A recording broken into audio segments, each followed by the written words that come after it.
gazeteci Nihal Bengisu Karaca'nın Twitter hesabından sözde İslami bir defilenin tanıtımında gösterilen kıyafetler konusundaki parodi mi bu? Bitlisli Kur'an kursu öğretmenleri bile bunlardan iyi giyiniyor eleştirisinin maksadı aşan bir benzetme olduğunu düşünüyor.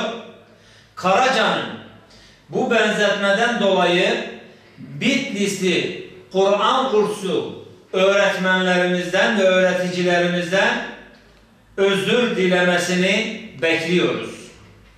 Kısaca defilede sergilenen kıyafetlerden rahatsızlığını dile getirmek için bir benzetmede bulunmuş, ancak eğer bir eleştiride bulunacaksanız sözlerinizin başka insanları kırmamasına, onların alınmamasına da dikkat etmeniz gerekir.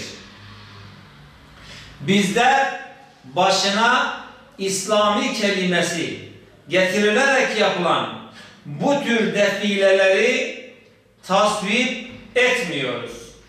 Yapılan iş ortada. Bu işi eleştirirken kullandığınız dil Bitlisli kadınlarımızı ve tabii ki Kur'an kursu öğreticilerimizi derinden üzmüştür. Her yörenin, her ilin kendine göre giyim, kuşam tarzı vardır. Eleştiri yaparken başkasının hakkına girmeye kimsenin hakkı yoktur. Hele beğenmediğiniz kıyafetler için yaptığınız onlar bile daha iyi giyiniyor vurgusu eleştiri sınırlarını aşan aşağılamadır ve aynı zamanda hakarettir.